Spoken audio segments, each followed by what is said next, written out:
သာသနာတော်နှစ်2552ခုနှစ်ကောဇာတက္ကရာ1380ပြည့်နှစ်တကူလဇန်9ရက်နေ့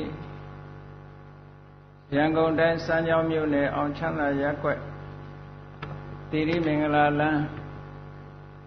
ကံမြင့်ကျောင်း၌ဓမ္မယုံတွင်ဆင်ရင်ကျင်းပပြုလုပ်အပ်သည့်ညာဥယျာဉ်ဓမ္မသဘင်ခန္ဓာဝယ်စမ်းချောင်းမြို့နယ်တိရိလမ်းအမှတ်250နှစ်ဖက်သောမိဘများအမှုထား၍ကိုမူကြီးဝမ်းမောင်ငိမ့်တော်ညွန့်ညွန့်စိတ်ဝေနုဓမ္မဒါနအမတဒါနအဖြစ်ဖြင့်ဟောကြားအပ်တော်ဘဝသစ်၌ပြန်လီမွေးဖွားခြင်းအကြောင်းတရားဒေသနာတော်ဒီကနေ့ညဓမ္မသဘင်ခန္ဓာကိုရွှေဘုန်းတော်သခင်ရှင်တော်မြတ်ဖရာ၏မဟာကရုဏာကုံကိုအာယုပြုအပ်သည့်ကျူဖွဲ့ဆိုအပ်သောဝန္ဒနာပနာမအာတိတဂါထာကိုယူဆပူဇော်ခြင်းဖြင့်စတင်ကြရအောင်ယောကပကောတိဟိပိယပမေယံကာလံကရွန်တော်တိတုတ်ကရာနိခေရံကတောလောကဟိတယာနာထောနမောမဟာကရုဏိကတတတယောနာထောဝိနိယမြာစွာတတ္တဝါဤချမ်းသာစီးပွားလိုလားတောင်းတဂုံပေါင်းခါသဖြင့်နာထမြညာခြင်းရှင်တော်မြတ်ဖရာသည်ကပ္ပကောတိဟိပိဂရေကဘာရေတွက်သင်္ချာတို့ဖြင့်တော်လဲအဘယ်မိယရေတွက်တိုင်းတာဖော်ပြခြင်းငါမစွမ်းနိုင်ပါသောကာလံလေးအသင်ချေသိမ့်နေကဘာရှိကြသောကာလပတ်လုံးလောကဣတယတတလောကဤအကျိုးစီးပွားအလို့ငါအတိဒုက္ခရာနိဥ္စာတဲ့ချေလက်အင်္ဂါဗိဒ္ဓကြီးမာသမိတာနှင့်တထာဇနီစွန်ញကြီးဟုကျက်သီထဝဲငါးသွဲအစုအလုံးခဲရင်သောမူရောကိုကရွန်တော်ဖရာဖြစ်ရန်ဤတန်ကြိုးကုတ်အာထုတ်တော်မူရသည်ဖြစ်၍ခေရန်လက်ချင်းမျက်လုံးအသက်ဆုံးလည်းရဲ့နှလုံးစိတ်ဝံကိုရောဤပင်မခြင်းသို့ကတောဘဝဒါနချိန်ခံများစွာရောက်တော်မူခဲ့ရရှာလိမ့်မည်မဟာကရုဏီကတတတ္တဝါများယင်ဝဲသားကဲ့သို့တနာချစ်ခင်မဟာကရုဏာရှင်ဖြစ်တော်မူသောဒသနာဒသဝိနည်းများစွာတတ္တဝါဤချမ်းသာစီးပွားလိုလားတောင်းတဂုံပေါင်းခါသဖြင့်နာထမြညာထိုရှင်တော်မြတ်ဖရာအားဓမ္မောယုတိပြောင်းပြောမှန်ကိုလျောပြီးကရောယုကျူရှိခိုးခြင်းသည်အထုဘဝတုစင်စစ်မသွေဖြစ်ပါစေတည်း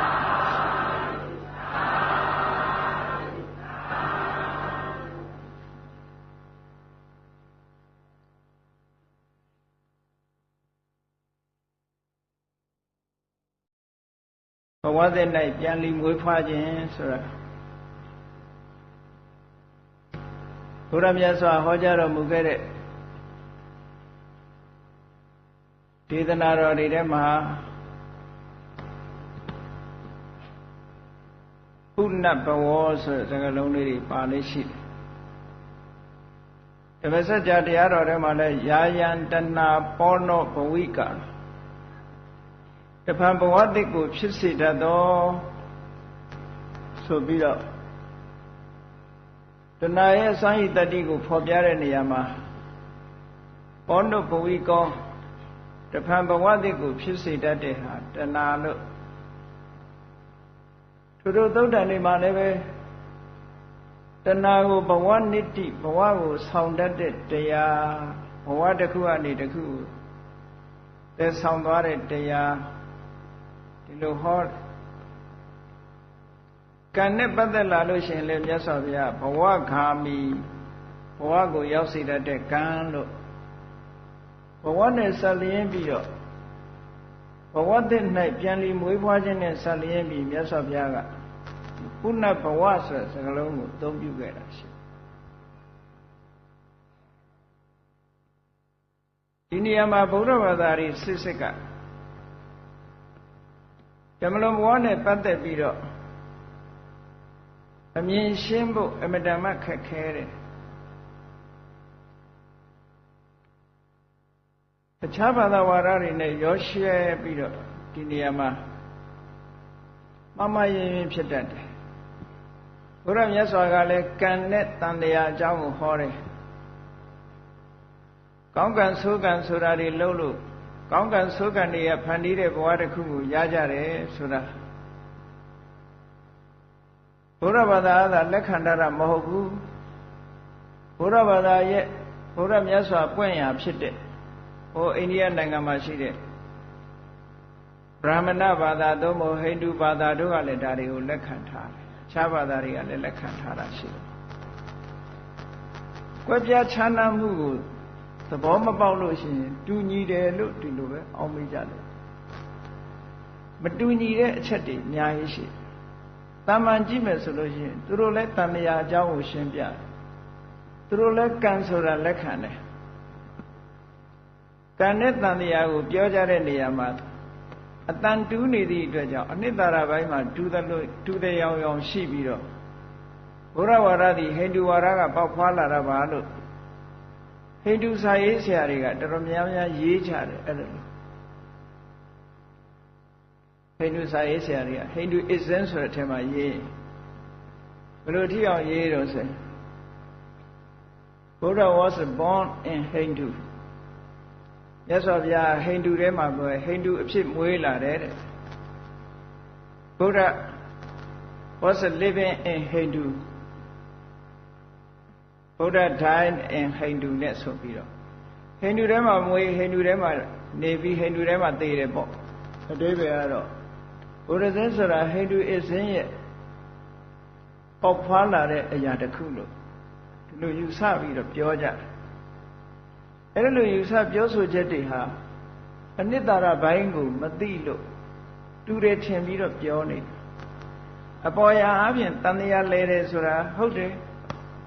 ကံကိုလက်ခံတာဟုတ်တယ်ကံဤကျိုးကိုလက်ခံတာဟုတ်တယ်တန်တရားလဲတယ်ဆိုတဲ့အပိုင်းမှာလက်ခံတာဟုတ်တယ်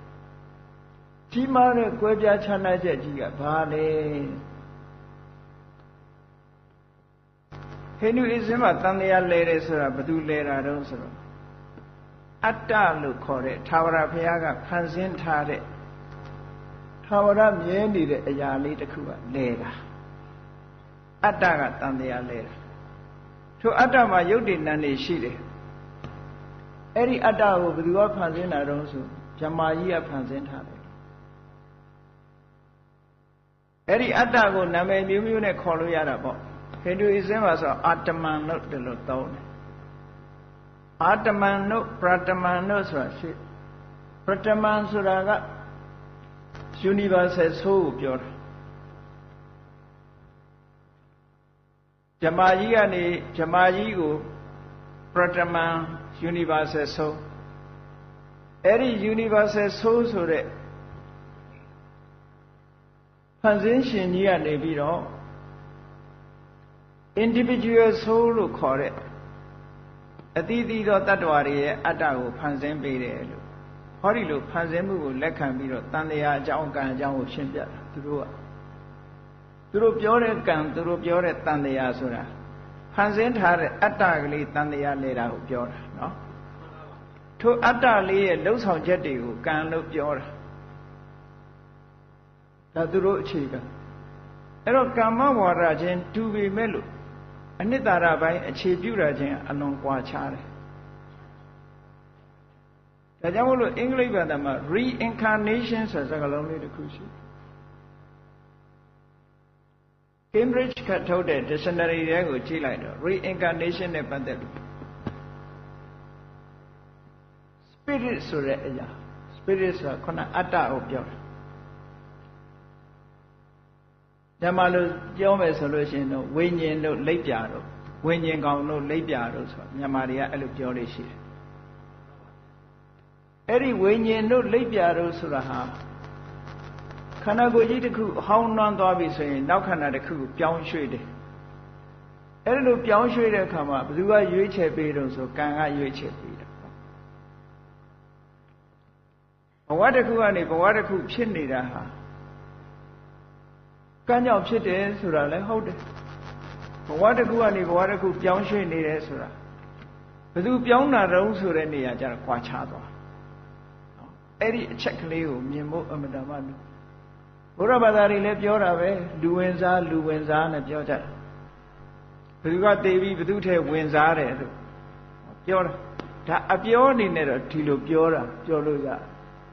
သို့တော့အနှစ်သာရပိုင်းအနေနဲ့သိဖို့လိုတယ်အနှစ်သာရပိုင်းအနေနဲ့သိဖို့လိုတယ်ဘုရားဘာသာမှာခုနက universal soul ဆိုတဲ့ထာဝရဘုရားသခင်ကဖန်ဆင်းထားတဲ့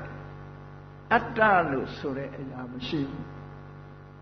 အင်္ဂလိပ်လိုအတ္တကို soul လို့ပြန်တယ်အဲ့ဒီလို soul ဆိုတဲ့အရာသို့မဟုတ် spirit ဆိုတဲ့အရာသို့မဟုတ်ဝိညာဉ်ကောင်သို့မဟုတ်လိပ်ပြာကောင်ဖန်ဆင်းထားတဲ့ခန္ဓာကိုယ်ထဲမှာထာဝရမြဲပြီးတဘွားကနေတဘွားပြောင်းသွားနေတယ်ဆိုတဲ့အရာမရှိဘူး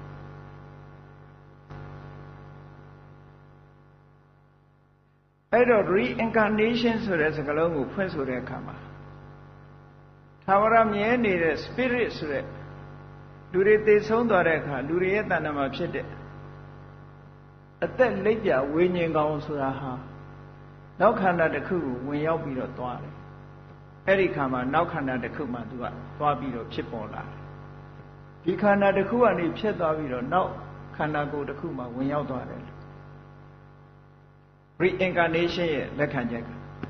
အဲ့ဒီ Cambridge Dictionary ထဲမှာဗာရေးတော့ဆို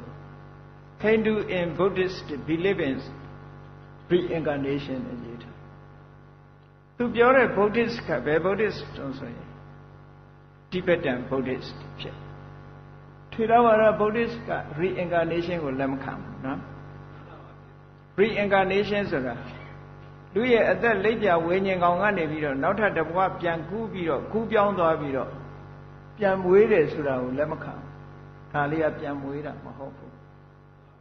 အဲ့လိုကွဲပြားခြားနားမှုလေးတွေရှိတယ်အဲ့ဒါကိုမသိလို့ရှိရင်ဒီဘာသာတွေဟာတူတူပဲလို့ထင်နေကြတယ်အနှစ်သာရပိုင်းမှာအလွန်ကွဲပြားခြားနားတယ်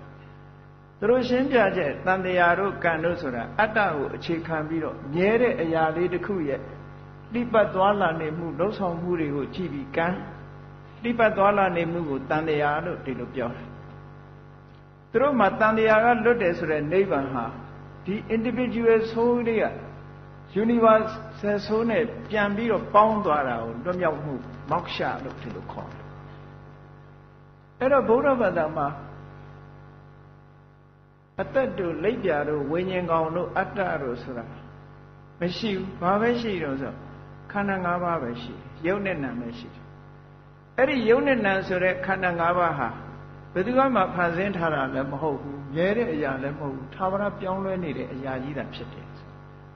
တခုတည်းလည်းမဟုတ်ဘူးဖြစ်ပြီးပြတ်သွားတာတွေကြီးပဲဖြစ်ပြနေတဲ့အစဉ်တန်းကြီးသာဖြစ်တယ်ဟောတာဘုရားဘာသာထေရဘာသာဘုရားဘာသာဒီလိုလက်ခံဒီဟာကတော်တော်သဘောပေါက်ဖို့ခက်တဲ့ကိစ္စတစ်ခုပဲနော်တာမန်အလေးနဲ့စဉ်းစားပြီးတော့တာမန်ကြည့်မယ်ဆိုလို့ရှိရင်ဒါကိုသဘောမပေါက်နိုင်ဘူးသဘောမပေါက်နိုင်လို့ရှိရင်ခုနကပြောတဲ့သူတို့ပြောတဲ့ဟိန္ဒူဝါဒတွေလို့အခြားဘုရားဘာသာခိုင်းတိဘက်ဘုရားဘာသာခိုင်းတို့လို့ရောထွေးပြီးတော့သွားကြရှိတယ်ထေရဝါဒဘုရားဘာသာကအဲ့ဒါလို့မဟုတ်ဘူးအဲ့ဒါလို့မဟုတ်ဘူးဘုရားမြတ်စွာလက်ထက်တော်အခါကာလတုန်းကတာတိဆိုတဲ့ကိုတော်တော်ရှိယဟန်တစ်ပါးသူကဘုရားဟောတဲ့တရားသူနားလဲတယ်တဲ့တန်တရားအကြောင်းနားလဲတယ်ကံအကြောင်းနားလဲတယ်အဲ့ဒီနားလဲတဲ့အတိုင်းပြောရမယ်ဆိုလို့ရှိရင်ဟောဒီလူတွေရဲ့တဏ္ဍာမှာရှိတဲ့ spirit လို့ခေါ်တဲ့ဝိညာဉ်ကောင်လေးဟာ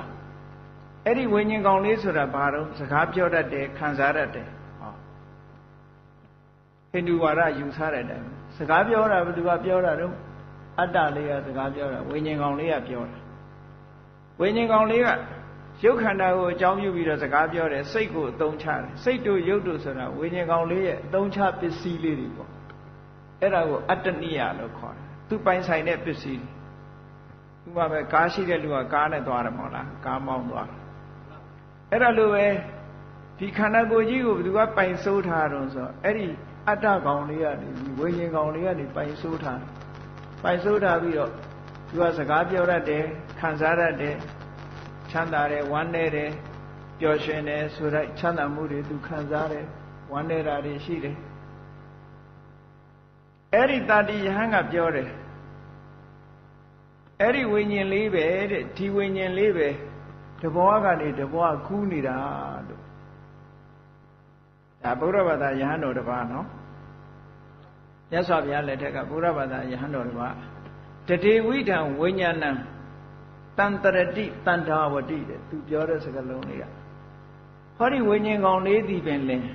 တန်တရားလဲနေတာဟောဒီဝိညာဉ်ကောင်လေးသည်ပင်ခန္ဓာကိုယ်တစ်ခုကနေခန္ဓာတစ်ခုကိုတစ်ခုပြောင်းလဲပြီးတော့သွားနာတဘောကနေတဘောသွားပြီးတော့ဘဝတည်တည်ဖြစ်နေတာလို့သူကဒီလိုပြောတယ်ဒီလိုပြောတဲ့အခါကျတော့ယဟန်တော်တွေကသူ့ကိုအဲ့ဒါလို့မပြောနဲ့ဒါဗုဒ္ဓဘာသာအမြင်မဟုတ်ဘူးဝိုင်းပြီးတော့ရှင်းပြကြတယ်လက်မခံတော့ဘုရားစီပို့တဲ့အခါကျတော့မြတ်စွာဘုရားကကဲမင်းကဝိညာဏဝိညာဉ်နဲ့ပြောတယ်ဘယ်ဝိညာဉ်ကိုပြောတာတုံးဆိုရင်ဝေဒောဝေဒီယောတဲ့သူပြောပြပုံလေးကဝေဒောစကားပြောတတ်တယ်တဲ့ဝေဒီယောခံစားတတ်တယ်ကောင်းတဲ့ကံဆိုးတဲ့ကံတို့ရဲ့အကျိုးကိုခံတတ်စံတတ်တဲ့ဝိညာဉ်လေးကိုသူပြောတာပါလို့ဟိန္ဒူအစ္စင်းနဲ့တထပ်သေးပဲသူပြောလိုက်တာဒါပေမဲ့သူကဗုဒ္ဓဘာသာယဟန်တော်တစ်ပါးပဲအဲ့လိုပြောတော့မြတ်စွာဘုရားကငါဟောတဲ့တရားမင်းဘယ်လိုလုပ်ပြီးနားလဲတာလဲတဲ့ငါကဝိညာဏံပဋိစ္စသမုပ္ပန္နဝိညာဉ်ဆိုတာအကြောင်းတရားကိုဆွဲပြီးတော့ဖြစ်တာစိတ်ဆိုတဲ့ဝိညာဉ်လေးဟာနန္တရားဆိုတဲ့ဝိညာဉ်လေးဟာအကြောင်းတရားကိုဆွဲပြီးတော့မှဖြစ်လို့ရတယ်ရှိနေတာမဟုတ်ဘူးမြဲနေတဲ့အရာလည်းမဟုတ်ဘူးအကြောင်းတရားကိုဆွဲဖြစ်တယ်ဆိုကြတဲ့ကအကြောင်းမရှိရင်ဖြစ်ပါမလားမဖြစ်ဘူးဆိုတဲ့အဓိပ္ပာယ်ပါလာပဋိစ္စသမုပ္ပန္နပဋိစ္စအကြောင်းတရားကိုအမိပြုရမှသမုပ္ပန္နဖြစ်လာတယ်လို့ဆိုအကြောင်းတရားကိုမှီရမှဖြစ်လာတယ်ဆိုရင်မမှီရရင်မဖြစ်ဘူးဆိုတဲ့အဓိပ္ပာယ်ရှိအဲ့တော့သူ့ရဲ့ယတ္တိချက်ဟာသူဖြစ်ပေါ်လာမှုဟာအကြောင်းတရားကိုအမြဲတမ်းငဲ့နေရတယ်အကြောင်းတရားရဲ့ညီညွတ်မှုကိုအမြဲတမ်းမျှော်လင့်နေရတယ်အကြောင်းတရားကိုအမိပြုလို့မရဘူးဆိုရင်သူဖြစ်နိုင်စွမ်းမရှိဘူးအဲ့ဒီကလေးကသူကအကြောင်းကြောင့်ဖြစ်လာတဲ့အရာလေးတစ်ခုပဲလို့ဆိုတာဟာထင်ရှားနေတယ်ပေါ့ပဋိစ္စသမုပ္ပါဒ်ဒါကြောင့်မို့လို့ထာဝရမြဲနေဖို့ဟိုဘဝကနေဒီဘဝသွားဖို့ဆိုတာဟာလုံးဝဖြစ်နိုင်တဲ့အရာမဟုတ်ဘူးတဲ့ဒီစက္ခုဝိညာဉ်စိတ်ကလေးဖြစ်ပုံကိုမြတ်စွာဘုရားရှင်းပြတယ်မျက်စိရယ်ရူပါယုံရယ်ဒီနှစ်ခုစုံလိုက်တဲ့အခါမှာစက္ခုဝိညာဉ်စိတ်ဆိုတာဖြစ်တာတဲ့အဲ့ဒါနှစ်ခုမစုံလို့ရှိရင်စက္ခုဝိညာဉ်စိတ်လေးဖြစ်ပါအေးအတန်နဲ့နားလေးစုံလိုက်တဲ့အခါသောတာဝိညာဉ်စိတ်ဇာတိစိတ်ကလေးဖြစ်တယ်နှာခေါင်းနဲ့အနံ့နဲ့စုံလိုက်တဲ့အခါမှာနံတိစိတ်ကလေးဖြစ်တယ်လျှာနဲ့အရသာစုံလိုက်တဲ့အခါမှာအရသာစိတ်လေးဖြစ်တယ်ခန္ဓာကိုယ်နဲ့အထီးတွေ့လေးအာယုံလေးစုံပြီးလိုက်တဲ့အခါမှာထိတိစိတ်ကလေးဖြစ်တယ်ဟောဒီစိတ်တွေဟာမနနဲ့ဓမ္မအာယုံစုံလိုက်တဲ့အခါကျတော့မနောဝိညာဉ်စိတ်ကလေးဖြစ်တယ်ဆိုစိတ်မှန်သမျှဟာအကြောင်းတွေပေါ်မှာမှီတည်ပြီးတော့နေတာလေးကြီးပဲအဲ့ဒီထဲမှာထင်ထင်ရှားရှားကြည့်လိုက်လို့ရှိရင်မိဓာတွေကိုကြည့်ပြီးတော့မှသူကဖြစ်ရတာလို့ဆိုတော့သူ့ရဲ့အကြောင်းတရားတွေကိုလိုက်ကြည့်လိုက်ရူပယုဆိုတာမြဲသလားဆိုမမြဲဘူးဆိုတာထင်ရှားတယ်ပြတ်သွားတယ်လေနောက်ပြီးတော့မျက်စိဆိုတာရောမြဲသလားဆိုမမြဲဘူးဒါမမြဲတာဒါထင်ရှားတယ်ရူပယုလည်းမြဲတာမဟုတ်ဘူးမျက်စိကလည်းမြဲတာမဟုတ်ဘူးစက္ခုပတာရယုဆိုတဲ့မျက်စိကလည်းမြဲတာမဟုတ်ဘူးထို့တူပဲအတန်ဆိုတာလည်းဖြစ်ပြီးပျောက်သွားတာထင်ရှားတယ်လေအမြဲရှိတာမဟုတ်ဘူးအတန်ကိုကြားတဲ့ခံယူနိုင်တဲ့ဒီသောတပတာရယုဆိုတာလည်းမြဲတာမဟုတ်ဘူးမမြဲတာတွေကိုအကြောင်းပြုပြီးတော့ဖြစ်ပေါ်လာတဲ့ဒီနံတရားလေးဝိညာဉ်စိတ်ကလေးဟာဘယ်လိုလုပ်မြဲမှာတော့ အနိစ္စတံပုတံကုတောနိစ္စံဘဝိတ္တိဖြစ်ပြီးပြတ်သွားတဲ့အရာတစ်ခုဟာဘယ်လိုလုပ်ဘဝကူးလို့ရမှာတော့ကူးလို့ကိုမရဘူးမကူးခင်ကဖြစ်သွားပြီလေဖြစ်ပြီးရင်ပြတ်သွားပြီတော့ရှောက်ချက်ချင်းဖြစ်ချက်ချင်းပြတ်သွားတဲ့အရာတစ်ခုဟာဘယ်လိုလုပ်ပြီးတော့ဘဝကူးလို့ရမှာလဲဒါကြောင့်မို့လို့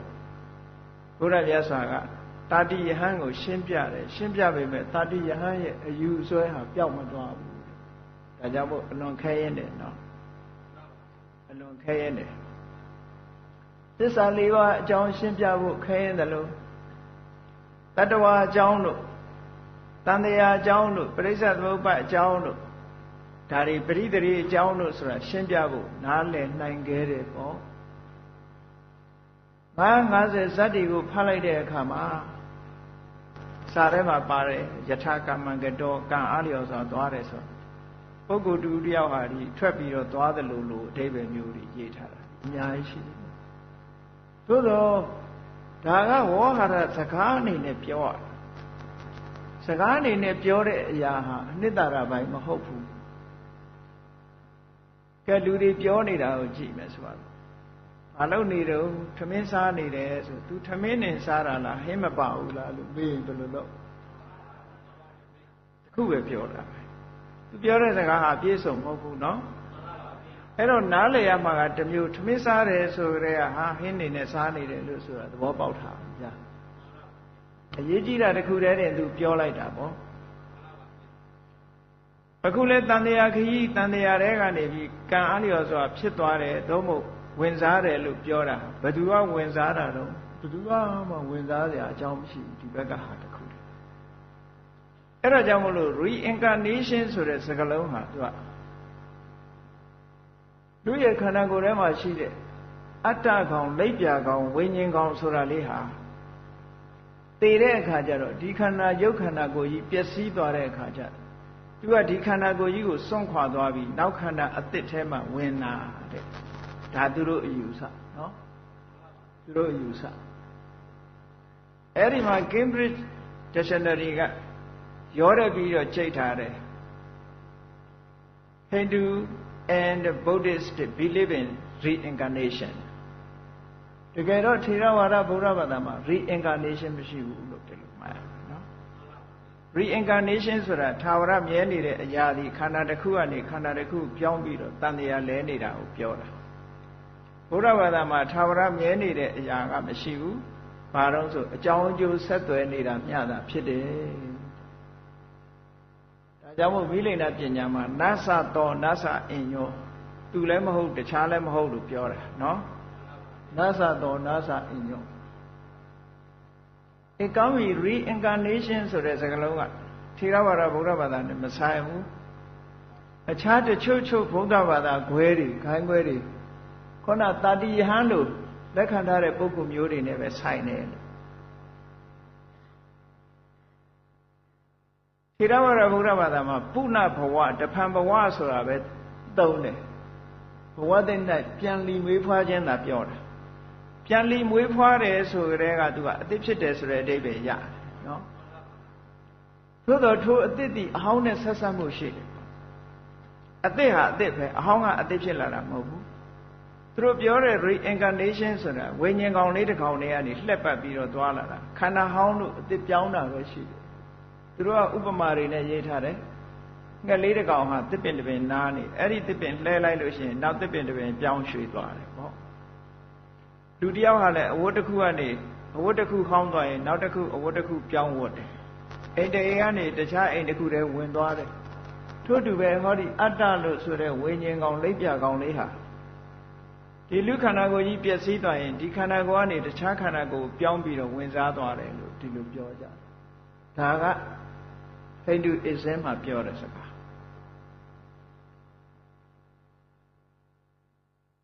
ဟိန္ဒူအယူဆရှိတဲ့ပုဂ္ဂိုလ်တွေကမြတ်စွာဘုရားတောင်မှသူတို့ဘိရှနုရဲ့နဝမအဝတ္တရာ9ခုမြောက်ဝင်စားသူဆိုပြီးတော့ဟိန္ဒူဘုရားကျောင်းတွေထဲမှာသွားကြည့်ရင်ဗုဒ္ဓရုပ်ပွားတွေ့တယ်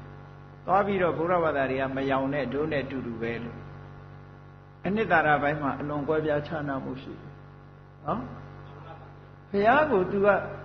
ဘယ်အဆင့်ဒီပို့တော့ဆို မြတ်စွာဘုရားကိုဘိရှနုဝင်စားသူဖြစ်လှုပ်လိုက်တာအဲ့ဒီနဝမအဝတ္တရတဲ့ကိုးခုမြောက်အဝတ္တရအဲ့တော့ဘိသနုကဟိုဝင်စားဒီဝင်စားဆိုတဲ့ဘိသနုဟာသာဝရမြဲနေတယ်အိဋ္ဌကြီးပဲဖြစ်နေတယ်ပေါ့ဟုတ်တယ်မလား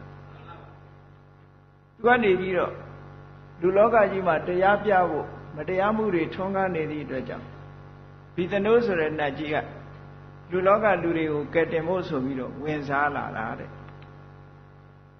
အဲ့ဒါကြောင့်ဟိန္ဒူဘုရားကျောင်းတွေထဲမှာအဝတ္တရတွေရှိပထမအဝတ္တရဒုတိယအဝတ္တရအဲ့ဒီမှာနဝမအဝတ္တရကိုဘုရားရဲ့ရုပ်ပွားတော်ကိုထားပြီးတော့ဒါဟိန္ဒူတွေကလည်းဘုရားကိုးကွယ်တယ်ဆိုတာသူတို့ဘုရားကိုးကွယ်တယ်ဆိုတာဘုရားဘာသာစစ်လို့ယုံကြည်ပြီးကိုးကွယ်တယ်ကိုးကွယ်မှုမျိုးမဟုတ်ဘူးဘုရားကိုးကွယ်တယ်မဟုတ်ဘူးတကယ်တော့ဘိသနုကိုးကွယ်တာပဲဟုတ်ကဲ့လားဘိသနုဝင်စားလို့ဆိုပြီးတော့ကိုးကွယ်တာလေအဲ့လိုအယူဆမတူညီမှုတွေရှိတယ်အဲ့ဒီမတူညီမှုတွေကိုမသိလို့ရှိရင်တူတူပါပဲဆိုတာနဲ့ရောကျိတ်သွားအနှစ်သာရပိုင်းမသိရင်တော့တူတယောင်ယောင်ဖြစ်နေတယ်ပေါ့အမှန်ကတော့လုံးဝကွဲပြားခြားနားမှုရှိတယ်ရသော်ဘုရားကဘလောက်ထီအောင်ရှင်းရှင်းလေးဟောထားတော့ဆိုရင်အမတန်သိငယ်တဲ့မြေမုံလေးလောက်တောင်မှပဲလောကကြီးမှာမြဲတဲ့အရာဆိုတာမရှိဘူးတဲ့အကယ်၍မြူမုံလေးလောက်သေးတဲ့အရာလေးတစ်ခုတောင်မြဲတဲ့အရာရှိတယ်ဆိုလို့ရှိရင်တဲ့မြတ်သောအကျင့်ကျင့်เสียမလိုဘူးလို့ဆိုလိုတာကမြတ်စွာဘုရားရဲ့တရားဓမ္မတွေကျင့်သုံးရတာမမြဲလို့ကျင့်သုံးရတာမမြဲတဲ့အရာတွေပြောင်းလဲနေတဲ့အရာတွေဖြစ်လို့မခိုင်မြဲလို့ဒါတွေကိုနားလည်သဘောပေါက်အောင်ကျင့်သုံးရတယ်လို့ပြောတာမြဲတဲ့အရာရှိနေလို့ရှိရင်ဘာမှကျင့်သုံးเสียမလိုဘူးတဲ့သူ့သဘာဝအတိုင်းမြဲသွားမှာပေါ့ဒါကြောင့်မို့ reincarnation နဲ့ဘုရားဘာသာကျမ်းဂန်တွေကြတော့ reincarnation ဆိုတဲ့အသုံးကိုမသုံးတော့ဘဲနဲ့ rebirth ဆိုတဲ့အသုံး rebirth ပြန်လည်မွေးဖွားခြင်း reincarnation ကဝင်စားခြင်းနော်ပြန်လည်ပြီးတော့ဝင်စားခြင်း rebirth ဆိုတာအကြောင်းကြောင့်ပြန်လည်မွေးဖွားလာခြင်းလို့ကံတရားအနေနဲ့ဆက်သွယ်ပြီးတော့ဖြစ်လာမှုပဲရှိတယ်တကယ်ကတော့ခိုင်မြဲနေတဲ့အရာဝတ္ထုတစ်ခုကနေပြီးတော့တဘွားနေတဘွားကူးနေတာမဟုတ်ဘူးတဲ့မြတ်စွာဘုရားရဲ့အလိုတော်ကယုံနဲ့နာနှမျိုးပဲရှိတယ်ခန္ဓာ၅ပါးပဲရှိတယ်အဲ့ဒီခန္ဓာ၅ပါးဟာလိုက်ကြည့်မယ်ဆိုရင်ရူပခန္ဓာဟာအတ္တလားဆိုအတ္တမဟုတ်ဘူးငြဲနေတဲ့အရာမဟုတ်ဘူးဝေဒနာခန္ဓာလည်းအတ္တမဟုတ်ဘူးသင်္ညေခန္ဓာလည်းအတ္တမဟုတ်ဘူးသင်္ခါရခန္ဓာဝိညာဉ်နဲ့ခန္ဓာလည်းအတ္တမဟုတ်ဘူးဝိညာဉ်ကောင်မဟုတ်ဘူးလက်ပြကောင်မဟုတ်ဘူးဒါဖြင့်လူတွေဟာခန္ဓာ၅ပါးရဲ့အပြင်ဘာရှိသေးတယ်ဆိုဘာမှမရှိသူတို့လို့ဆိုတာခန္ဓာ၅ပါးအပြင်မှာအတ္တရှိနေသေးတယ်သူကအတ္တရှိတယ်အဲ့တော့မြတ်စွာဘုရားကအတ္တဆိုတာဟောဒီခန္ဓာ၅ပါးတဲ့ကတစ်ခုခုကိုမှားယွင်းစွာလွဲမှားစွာအမြည်တတ်ထားခြင်းသာဖြစ်တယ်ဟောဒီခန္ဓာ၅ပါးထဲမှာလိုက်ရှာကြည့်လိုက်လို့ရှိရင်သာဝရမြဲနေတဲ့အရာဆိုတာတစ်ခုမှမရှိဘူးလို့မြတ်စွာဘုရားကရှင်းရှင်းဟောတယ်ခန္ဓာ၅ပါးထဲမှာလည်းမရှိဘူးခန္ဓာ၅ပါးရဲ့အပြင်မှာလည်းမရှိဘူးခန္ဓာ၅ပါးသည်အတ္တလည်းမဟုတ်ဘူးခန္ဓာ၅ပါးရဲ့အပြင်မှာလည်းအတ္တမရှိဘူးအတွင်းထဲမှာလည်းမရှိဘူးအပြင်ထဲမှာလည်းမရှိဘူးဘယ်နေရာမှာမှမရှိဘူးလို့ဒီလိုဆိုလို့အဲ့တော့လောကကြီးမှာမြဲတဲ့အရာဆိုတာတစ်ခုမှမရှိဘူးဒါဖြင့်ကောင်းပြီသူတို့ကတန်တရားအကြောင်းကိုရှင်းပြဖို့တိတ်လွယ်တယ်ဘာဖြစ်လို့လွယ်တာတုံးလို့ဆိုတော့ဝိညာဉ်ကောင်လေးကနေပြီးတော့ဟောဒီယုတ်ခန္ဓာကိုယ်ကြီးဟောင်းနွမ်းပျက်စီးသွားတဲ့အခါနောက်ခန္ဓာအသစ်တစ်ခုတည်းကိုသွားတယ်နောက်ခန္ဓာအသစ်ကိုရွေးချယ်တဲ့အခါမှာကံကနေဥဆောင်တယ်မကောင်းတဲ့ကံလှုပ်ထားတဲ့လူကမကောင်းတဲ့ခန္ဓာကိုယ်ရွေးချယ်ရဟောတရိစ္ဆာန်ဖြစ်သွားတယ်ပြိတ္တာဖြစ်သွားတယ်ကောင်းတဲ့ကံလှုပ်ထားတဲ့ပုဂ္ဂိုလ်ကကောင်းတဲ့ကံကဲ့သို့လှပတဲ့ခန္ဓာကိုယ်တွေရတယ်လူခန္ဓာရတယ်နတ်ခန္ဓာရတယ်စသဖြင့်ပေါ့နော်သူတို့ဒီလိုရှင်းအဲ့တော့ spirit လို့ဆိုတဲ့ဝိညာဉ်ကောင်အတ္တကောင်လက်ပြကောင်သာဝရမြဲနေတဲ့အရာတစ်ခုဒီဘဝတစ်ခုကနေဘဝတစ်ခုကိုသွားနေတာ တိဘက်ဗုဒ္ဓဘာသာဝင်တွေကဒီ reincarnation ကိုဆွဲမြဲမြဲယုံကြည်တဲ့ဗုဒ္ဓဘာသာမစစ်ဘူးသူတို့ကတန္တရဗုဒ္ဓဘာသာမန္တရဗုဒ္ဓဘာသာ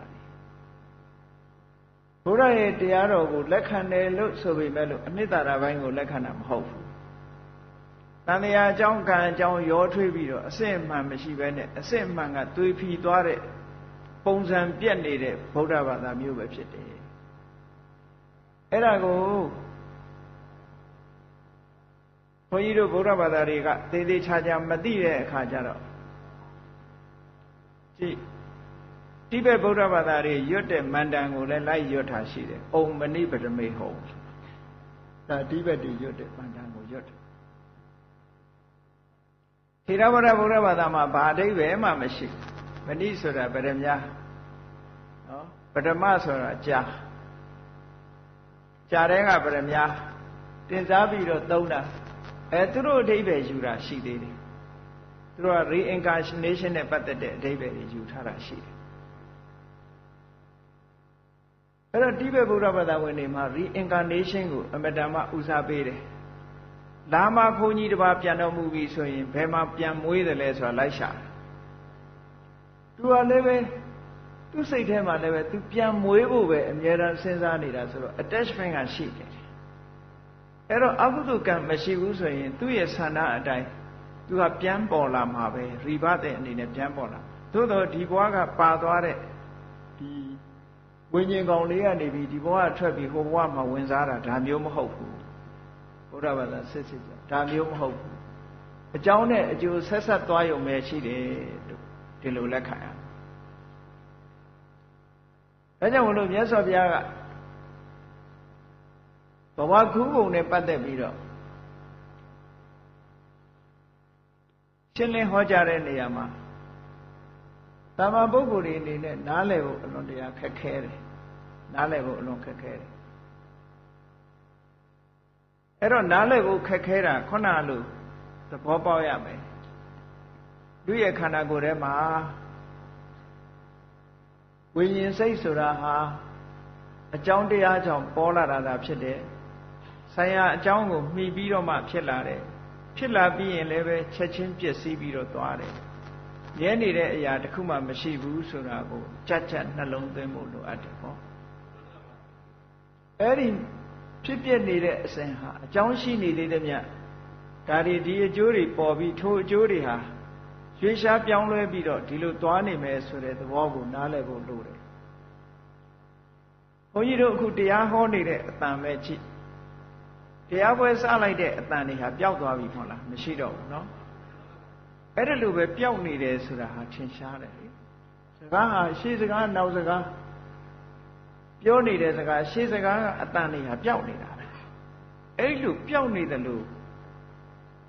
ဒုက္ခနာကိုယ်မှာဖြစ်တဲ့ရုပ်တည်နာတွေဟာလည်းပျောက်နေတယ်ဆိုတာကိုထင်ရှားအဲ့တော့ပျောက်နေတယ်ဆိုလို့ရှိရင်ပထမပေါ်လာတဲ့အတန်လေးကဒုတိယ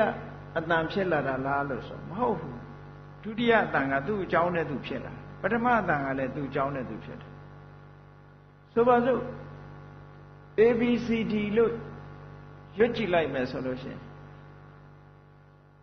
A လို့ရွတ်လိုက်တာလည်းပဲသူ့အကြောင်းကြောင့်ဒီ A ဆိုတဲ့အတန်လေးပေါ်လာတာ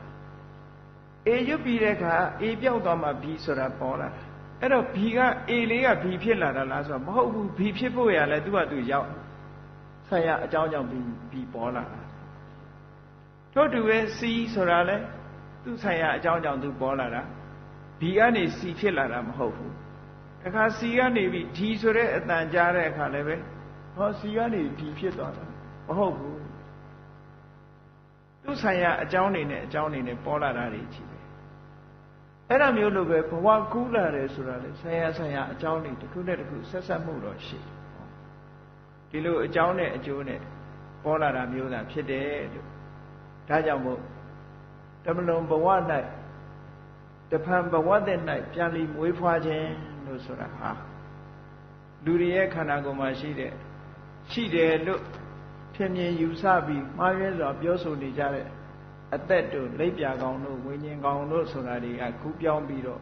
နောက်တဘဝတစ်ခုမှသွားဝင်စားတာဒီလိုဟာမဟုတ်ပါဘူးတဲ့ ဒါပမာလူမျိုးတွေလည်းပြောတာပဲသူကလူဝင်စားတယ်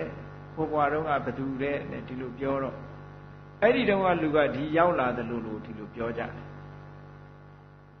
ဒါကြောင့်မို့နားလည်ဖို့ခက်တယ်ဆိုတာအဲ့ဒါပြောတာနော်ဆက်ဆက်မှုကတော့ရှိဆက်ဆက်မှုရှိဆက်ဆက်မှုမရှိပဲမဟုတ်ဥပမာမယ်ဥပဆိုတဲ့လူကြီးတည်သွားတဲ့အခါကျတော့မောင်နှဆိုတဲ့လူကလေးတယောက်ပွားလာမောင်နှကပြန်ပြီးတော့မှတ်မိလို့ပြောတယ်ဟိုဘွားကဥပဟာသူပဲလို့ပြောဒါဖြင့်ဥပမသေးရင်မောင်နှမဖြစ်ဘူးမောင်နှရဲ့ဘဝနဲ့ဥပရဲ့ဘဝဟာ online ပေါ့ line တစ်ခုထဲမှာရှိတယ်ရှေ့နဲ့နောက်နဲ့ကွာနေသေးတယ်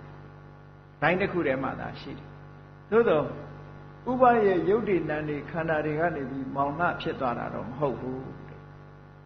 မောင်နှဖြစ်သွားတာမဟုတ်ဘူးဥပလုပ်ခဲ့တဲ့ကုသိုလ်ကံတွေအကုသိုလ်ကံတွေမောင်နှဘဝမှာခံရဆံရတယ်ဥပကဒီဘဝမှာတည်သွားပြီဟိုဘဝမှာမောင်နှဖြစ်တယ်ဥပလုပ်ခဲ့သမျှတွေမောင်နှကခံရတယ်ဆိုဥပနဲ့မောင်နှဟာ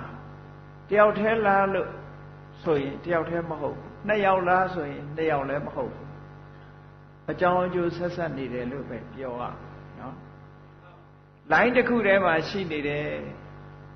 လိုင်းဆိုတာကိုသဘောပေါက်သွားလို့ရှိရင်ဒါထင်ရှားပါတယ်ဒီလိုင်းတစ်ခုထဲမှာလိုင်းဆိုတာတစ်ခုပြီးတစ်ခုဖြစ်တစ်ခုပြီးတစ်ခုဖြစ်နေတဲ့ဖြစ်ပြနေတဲ့လိုင်းကြီးပဲနော်အဲ့ဒီဖြစ်ပြနေတဲ့လိုင်းထဲမှာဝင်နေသည့်အတွက်ကြောင့်ပတ်သက်မှုတော့ရှိတယ်ပေါ့စိတ်အစဉ်တွေကလည်းပဲထိုးတူပဲဝိသိစိတ်တွေမှာသေချာစဉ်းစားကြည့်ပင်စတရဝိဇ္ဇံလေးချုပ်သွားတော့သက္ကုဝိညာဉ်ပေါ်တယ်ဆိုရင်ပင်စတရဝိဇ္ဇံစိတ်ကသက္ကုဝိညာဉ်စိတ်ဖြစ်လာတာလားဆိုတော့မဟုတ်ဘူးပင်စတရဝိဇ္ဇံစိတ်ကသူ့ဟာလည်းသူပဲသူဖြစ်ပြီးချုပ်သွား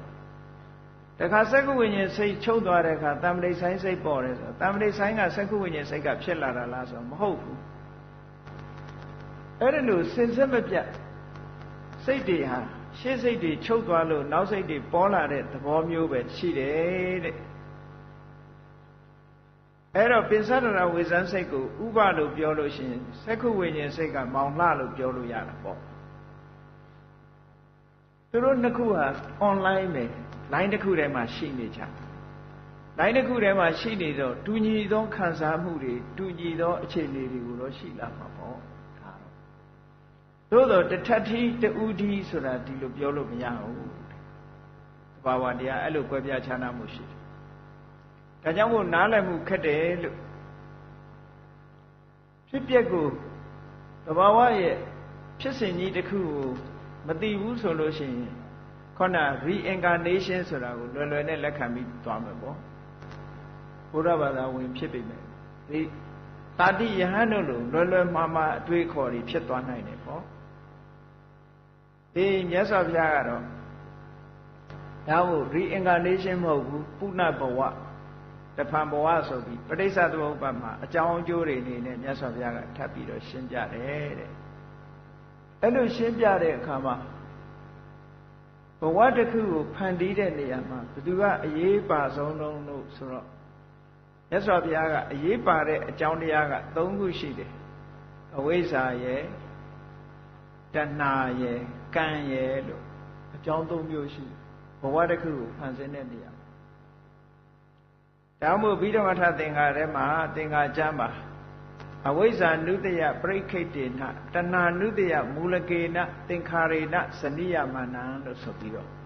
ပရိသေရိစိတ်ကလေးကိုထုတ်လုပ်တဲ့အကြောင်းတရား၃မျိုးအဲ့ဒီနေရာမှာထုတ်ပြတာဒါက main cause လို့ဆိုတဲ့အဓိကအကြောင်းကိုထုတ်ပြတာတခြားအကြောင်းတွေမရှိဘူးလို့မပြောရအကြောင်းတွေထဲမှာအရေးပါဆုံးအကြောင်းကအဲ့ဒါပဲဒ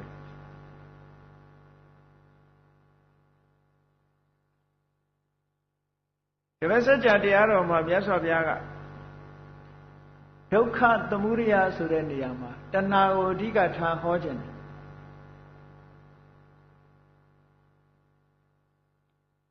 တဏှာကိုအဓိကထားပြီးတော့ပြောတာဖြစ်လို့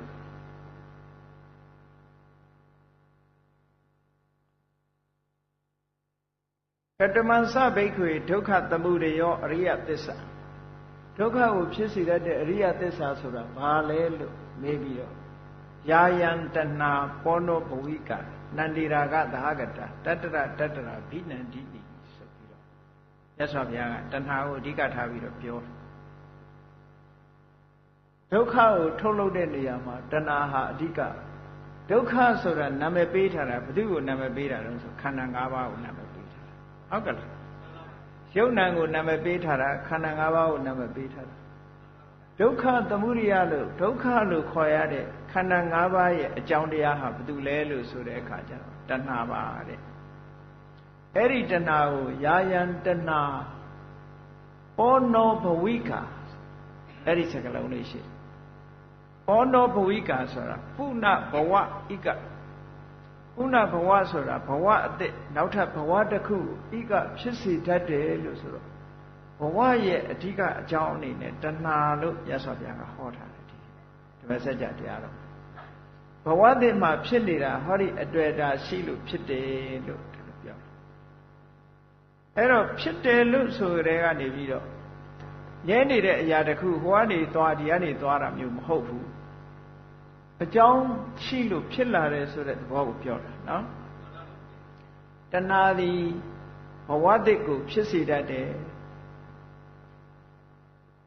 ဒါက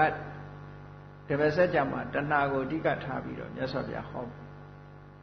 တခြားထိုးထိုးသုတ်တန်တွေမှာလည်းပဲတဏှာကိုဘဝနတ္တိလို့ဘဝကိုဆောင်တတ်တဲ့ဘဝကိုဥဆောင်ဥရဲ့လှုပ်သွားတတ်တဲ့တရားအဖြစ်မြတ်စွာဘုရားကဟောတယ်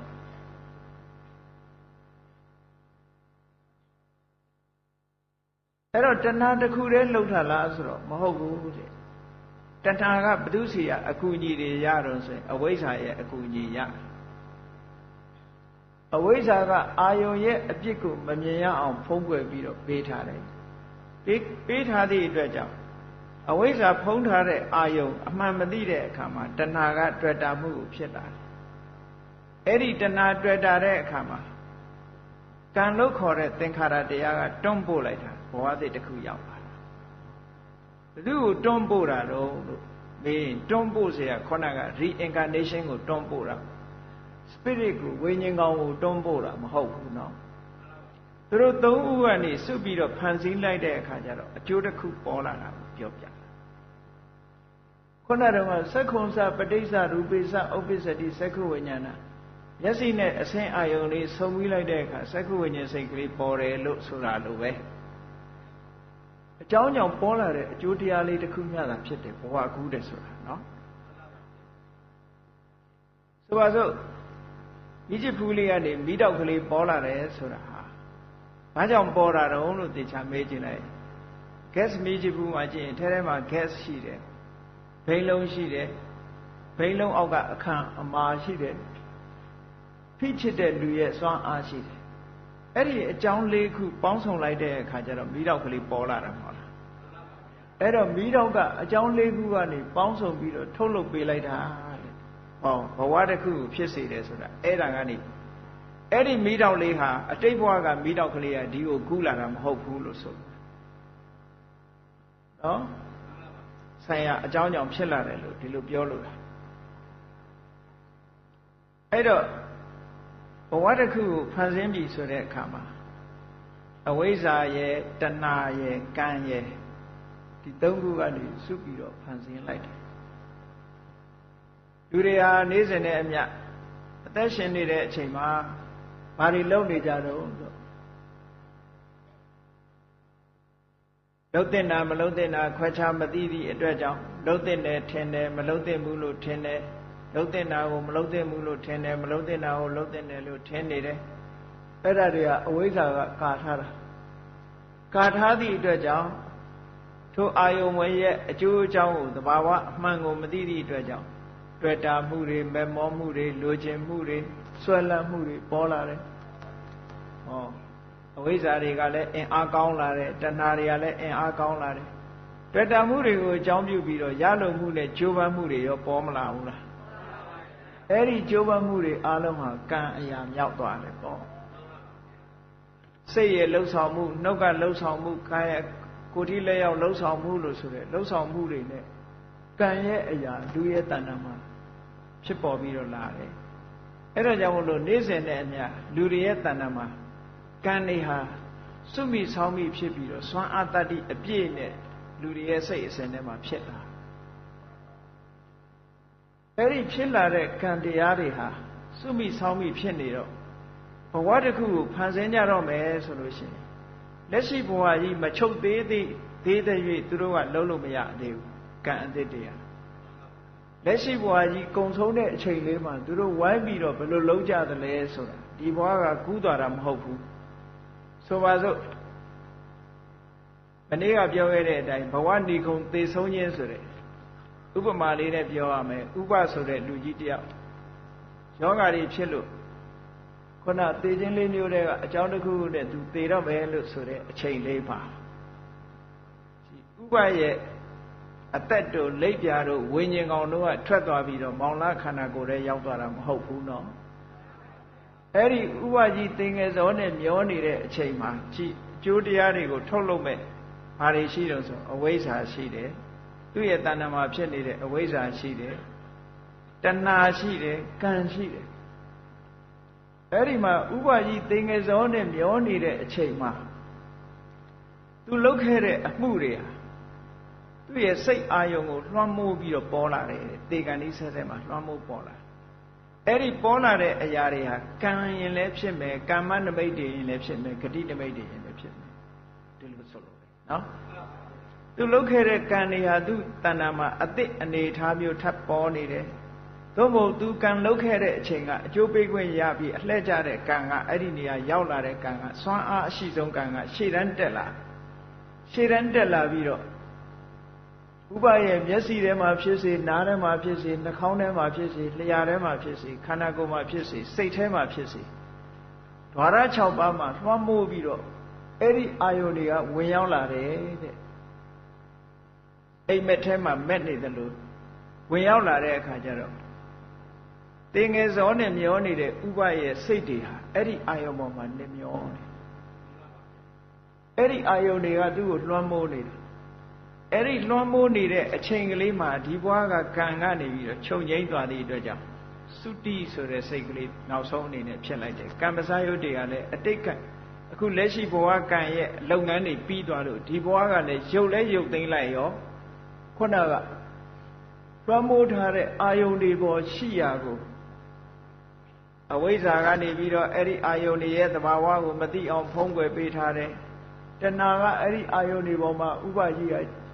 ကျင့်နှက်ပြီးတော့စိတ်အစဉ်ဟာညွတ်ပြီးတော့နေတယ်အဲ့ဒီအချိန်လေးမှာသင်္ခါရလို့ဆိုတဲ့ကံနဲ့ရှင်ဘက်သဘာဝတရားတွေအားလုံးကနေပြီးတော့တွန့်ပို့လိုက်တယ်လို့ပဲဟိုဘဝမှာတရိစိတ်ကလေးပေါ်သွားတာဒီလိုကူးတာပေါ်ဝါကူးတယ်ဆိုတာနော်အဲ့တော့ဗမာစာရီထဲမှာပြောလို့ရှိကြတယ်လောက်လန်းတဲ့ဖွဲ့ဝိညာဉ်တွေဆွဲစကားကိုပြောအဲ့ဒီလောက်လန်းတဲ့ဖွဲ့ဝိညာဉ်တွေဆိုတာကလောက်လန်းဆိုတဲ့အကောင်လေးတွေမြင်ဘူးပါလိမ့်မယ်သူကခါးလေးခုံးပြီးတော့သွားလေးရှိတယ်အမီးပိုင်းကခြေထောက်ပါတယ်ခေါင်းပိုင်းကခြေထောက်ပါတယ်အလဲကောင်မှာခြေထောက်မပါဘူးခြေထောက်မပါတော့ခေါင်းပိုင်းကအမီးပိုင်းကခြေထောက်ကထောက်ပြီးတော့ခေါင်းလေးကမြောက်ပြီးတော့သူကုတ်ရမယ့်နေရာကိုသူရှာတယ်ရှာပြီးလို့ကုတ်ပြီးပြီဆိုတော့နောက်ကခြေထောက်ကလွတ်လိုက်တယ်ပေါ့လောက်လန်းဆိုတဲ့အကောင်အဲ့ဒီနေရာမှာအဓိပ္ပာယ်အမျိုးမျိုးယူကြတယ်ဘုရားမြတ်စွာရဲ့တရားနဲ့ကိုက်အောင်ယူမယ်ဆိုလို့ရှိရင်ဘယ်လိုယူနိုင်တော့လောက်လန်းတဲ့ဖွဲ့ဝိညာဉ်တွေဆိုတာအမှန်ကတော့ဒီဝိညာဉ်ဆိုတဲ့အရာကမရဏတဏ္ဍာဇောကိုပြောမယ်ဆိုလို့ရှိရင်အဓိပ္ပာယ်ရှိတယ်ပေါ့မရဏတဏ္ဍာဇောမပြောဘဲနဲ့လူတွေရဲ့အသက်လိပ်ပြဝိညာဉ်ကောင်ကလေးကဒီခန္ဓာကိုယ်ကြီးကနောက်ခန္ဓာကိုယ်မတွေ့သေးလို့ရှိရင်မလွတ်သေးဘူးဒီခန္ဓာကိုယ်တွေကထွက်မသွားသေးဘူးနောက်ခန္ဓာကိုယ်ရှိမှသူကထွက်သွားတယ်ဆိုတဲ့အဓိပ္ပာယ်မျိုးဆိုရင်တော့မှားတယ်ပေါ့နော်အဲ့ဒါလိုမဟုတ်ဘဲနဲ့စိတ်ကအာယုံယူတဲ့သဘောမျိုးကိုပြောမယ်ဆိုလို့ရှိရင်လောက်လန်းတဲ့ဘဝဝိညာဉ်တွေဆိုတာဘာကိုပြောတာလဲဆိုခုနဥပကြီးသင်္ကေဇောနဲ့မျောနေတယ်ဆိုတာကြည်နောက်ဘဝဖြစ်မဲ့အာယုံတွေကိုသူကမြင်နေတာဂတိနိမိတ်တွေကိုမြင်နေတယ်ဆိုတာနောက်ဘဝအာယုံတွေကိုမြင်နေတာ ဒီဘဝကဟာလဲလွတ်လိုက်ရောအဲ့ဒီနောက်ဘဝမြင်နေတဲ့ဟာတွေပေါ်မှာတရေစိတ်ဖြစ်သွားတာအဲ့ဒီအာယုံပေါ်မှာအာယုံပြုတ်ပြီးတော့တရေစိတ်ကလေးကဖြစ်ရတယ်စိတ်ဆိုတာအာယုံမရှိဘဲနဲ့မဖြစ်ဘူးဆိုတာအလုံးသဘောပေါက်ပြီးသားနော်ဘယ်စိတ်ပဲဖြစ်ဖြစ်အာယုံမရှိရင်မဖြစ်ဘူးဆိုတာသိကြတယ်အာယုံနဲ့ကင်းပြီးတော့ဖြစ်တဲ့စိတ်ဆိုတာလောကမှာမရှိဘူးတဲ့စိတ်တိုင်းစိတ်တိုင်းဟာအာယုံရှိတယ်ဒါမို့တရေစိတ်ကလေးဟာလူဘဝအစတရေစိတ်လေးဟာဘာအာယုံကိုအာယုံပြုတာတုံးလို့ဆိုခေါဏကတေကံဒီမှာတေငယ်စောနဲ့မျောနေတဲ့အချိန်မှာမိမိပြုလုပ်ခဲ့တဲ့ကံထိုကံပြုစဉ်ကအခြေအနေတွေဖြစ်ရဘဝမှာပေါ်လာမဲ့ဖြစ်ရမဲ့ကြုံတွေ့ရမဲ့ခံစားရမဲ့ရရှိရမဲ့ဘဝအခြေအနေတွေအဲ့ဒီအခြေအနေတွေကိုမသေးခင်ကတည်းကမြင်နေတယ်အဲ့ဒီအာယုံကစိတ်ကိုလွှမ်းထားတယ်အဲ့ဒီလွှမ်းထားတဲ့အာယုံကိုအာယုံပြုတ်ပြီးတော့ဟောဒီပရိသေရိစိတ်ကလေးကပေါ်လာတာအဲ့ဒါကြောင့်မို့လို့ကဲသင်္ကေဇောနဲ့မျောနေတဲ့ဥပကြီးအသက်လဲထွက်သွားရောဥပကြီးဘဝတုန်းကနေပြီးတော့သင်္ကေဇောနဲ့မျောပြီးတော့အာယုံယူနေတဲ့အာယုံကလေးအတိုင်းနောက်ဘဝမှာမောင်လာဆိုတာပြောပေါ်လာပြန်ဒီလိုဆက်ဆက်မှုတော့ရှိတယ်ပေါ့ဥပဘဝတုန်းကယူထားတဲ့အာယုံတွေနဲ့ကံအတိတ်ကနေပြီးတော့မောင်လာရဲ့ပရိသေရိစိတ်ကလေးအစတင်ပြီးတော့ဖန်ဆင်းလိုက်တယ်ဥပရဲ့သုတိစိတ်ကလေးရဲ့ချုပ်သွားတဲ့အချိန်လေးမှာမောင်လာရဲ့ပရိသေရိစိတ်ကလေးပေါ်လာတယ်ဥပရဲ့ပရိသေရိစိတ်ကလေးသုတိစိတ်ကလေးမဖြစ်မချင်းမချုပ်မချင်းမောင်လာရဲ့သရေစိတ်ကလေးမပေါ်ဘူးတဲ့အဲ့ဒီပရိသုတိစိတ်ကလေးဖြစ်ပြီးချုပ်သွားခြင်းသည်မောင်လာရဲ့သရေစိတ်ပေါ်ခြင်းရဲ့အကြောင်းတရားဖြစ်တယ်အဲ့ဒါကိုအနန္တရတတ္တိလို့ခေါ်တယ်အနန္တရပစ္စယောသမဏန္တရပစ္စယောနတ္ထိပစ္စယောဝိကတပစ္စယောဆိုတဲ့အထက်မှာသူချုပ်သွားမှနောက်ကဟာပေါ်လို့ရတယ်အဲ့ဒီမှာဥပရဲ့သုတိစိတ်ကနေပြီးတော့မောင်နှရဲ့ပရိသေရိစိတ်ဖြစ်သွားတယ်လို့ဒီလိုပြောလို့ရမလားမရဘူးเนาะဥပရဲ့ပရိသေရိစိတ်ကဥပရဲ့သုတိစိတ်ကအတိတ်ကံကြောင့်ဖြစ်တဲ့စိတ်ပဲဆိုပါစို့ဥပရဲ့ပရိသေရိစိတ်ကလေးကအတိတ်ကကံကနေဖြစ်လာတယ်ထိုကံကနေအကျိုးပေးလိုက်လို့ဥပရဲ့တသက်တာမှာဘဝင်စိတ်တွေဖြစ်တယ်ပရိသေရိစိတ်ဘဝင်စိတ်ဖြစ်တယ်နောက်ဆုံးစိတ်လေးကိုသုတိလို့ခေါ်တယ်အဲ့ဒီဥပရဲ့စိတ်ကဆိုပါစို့မဟာဝိဘက်ညာနာဝိပယုတ်စိတ်ထဲကတစ်ခုခုဆိုပါစို့အဲ့လိုဖြစ်တယ်ဥပရဲ့ဘဝမှာသူတရားနာတယ်တရားထုတ်တယ်စာပေတွေလိုက်စားတယ်ဖတ်ရှုတယ်ကုသိုလ်ကောင်းမှုတွေလုပ်တယ်အဲ့ဒီစွမ်းအားကြောင့်ရှင်တော်ဥပဘဝတုန်းကတော့ညာနာဝိပယုတ်နဲ့ပရိသေရိနေလာတာညာနာဝိပယုတ်နဲ့ပရိသေရိနေလာသည့်အတွက်ကြောင့်သူ့ရဲ့သုတိဟာလည်းပဲညာနာဝိပယုတ်ပရိသေရိညာနာဝိပယုတ်သုတိပဲအဲ့ဒီသုတိလေးချုပ်သွားတဲ့အခါနောက်ထပ်ပရိသေရိကြတော့သူလုပ်ခဲ့တဲ့ကံတွေကနေပြီးတော့သောမနတသဟကုညာနာတံပယုတ်မဟာဝိဘက်စိတ်ဆိုတာကိုအကျိုးပေးလိုက်တော့ဟောမောင်နှရဲ့တရေစိတ်ကြတော့ညာနာတံပယုတ်ဖြစ်သွားတယ်ဥပရဲ့သုတိစိတ်တုံးကညာနာဝိပယုတ်ဆိုအဲ့တော့သုတိစိတ်နဲ့ပရိသေရိစိတ်ဟာတူသေးရဲ့မတူတော့ဘူးကံတရားကနေပြီးတော့ဖန်တီးပြီးတော့သွားတယ်အဲ့တော့ဥပရဲ့သုတိစိတ်လေးကဒီမှာပရိသေရိစိတ်အနေနဲ့မောင်လာတဲ့ဝင်စားလာတာလားဆိုမဟုတ်ဘူးဟုတ်ရင်ထပ်တူပဲဖြစ်နေမှာပေါ့သူ့ရဲ့ဒီဝိညာဉ်စိတ်လေးကထပ်တူပဲဖြစ်နေမှာပေါ့အဲ့ဒါလို့ထပ်တူမဟုတ်ဘူးတဲ့သဘာဝချင်းအခြေအနေချင်းအများကြီးကွဲပြားခြားနားတယ်ဒီလိုဆုံးလို့တာနော်အဲ့တော့ကံကမ္မနမိတ်ဂတိနမိတ်လို့ဆိုတာတွေကိုအာယုပြုပြီးတော့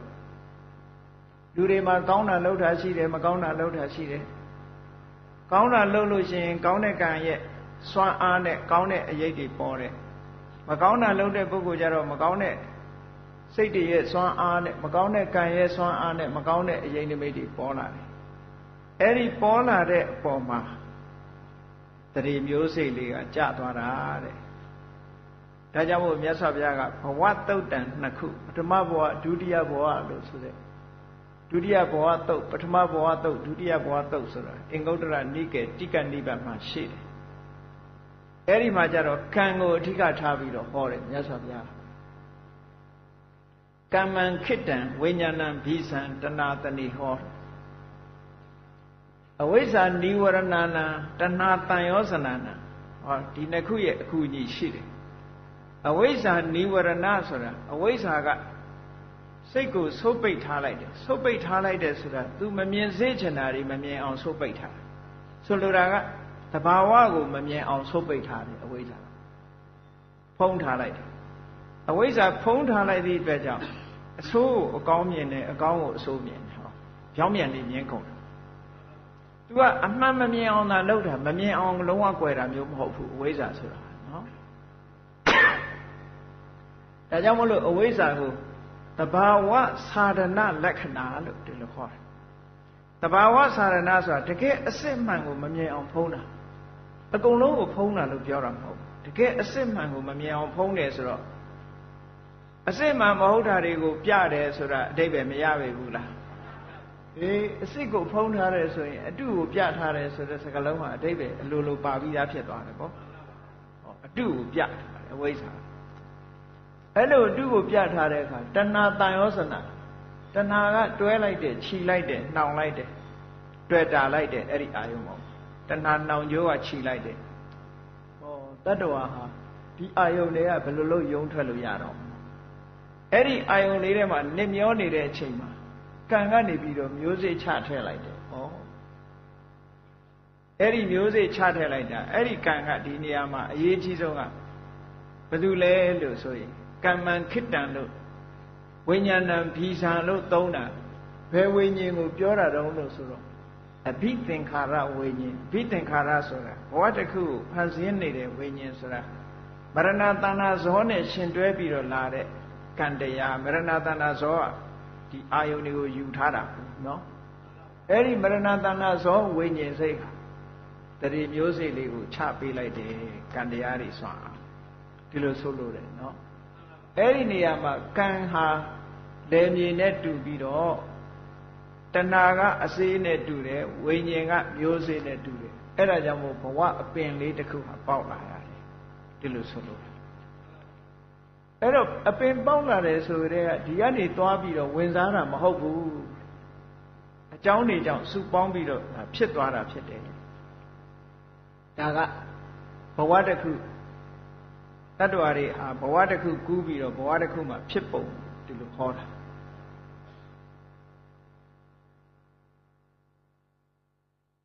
ရသော်ဘုရားနဲ့ယဟန္တာပုဂ္ဂိုလ်တွေကြတော့အဲ့ဒီတဏှာအဝိဇ္ဇာရဲ့တဏှာရဲ့ကံရဲ့လို့ဆိုတဲ့ဘဝတစ်ခုကိုဖန်တီးပေးနေတဲ့အဓိကအကြောင်းအရာတွေကဘယ်ဟာကိုဖျက်ဆီးလိုက်တာတော့ဆိုတော့အဝိဇ္ဇာနဲ့တဏှာကိုဖျက်ဆီးပြလိုက်ပြီအဝိဇ္ဇာနဲ့တဏှာကိုဖျက်ဆီးထားလိုက်တဲ့ဖြင့်တဘာဝကိုအဝိဇ္ဇာမရှိတော့သည့်အတွက်ကြောင့်တဘာဝကိုမဖုံးနိုင်တော့မဖုံးနိုင်တော့တဘာဝအရှင်းကြီးမြင်နေတယ်တဘာဝအရှင်းကြီးမြင်နေတော့သူ့တဘာဝအတိုင်းဆိုရင်တွေ့တာမှုတဏှာဆိုတာမလာနိုင်ဘူးတဏှာကလည်းမတွေ့တော့ဘူးတဏှာမရှိတော့သည့်အတွက်ကြောင့်တဏှာကလည်းမတွေ့တော့ဘူးအဝိဇ္ဇာကလည်းဖုံးထားတာမရှိဘူးတဏှာကလည်းမတွေ့တော့ဘူးဆိုလို့ရှိရင်ကံကသူ့နည်းနဲ့သူကံနေရှိနေတော့လေအဲ့ဒီကံကပြစ်ချခြင်းကမစွမ်းနိုင်ဘူးသူ့မှာအကူအညီတွေမရှိတော့ဘူးအဲ့ဒါကိုပြောတာနော်အကူအညီမရှိတော့ဘူးဆိုနောက်ဘဝတစ်ခုကိုကံကမဖန်တီးနိုင်တော့ဘူးလို့ပြောတာအဲ့တော့ယဟန္တာတွေရဲ့ဘဝမြတ်စွာဘုရားရဲ့ဘဝ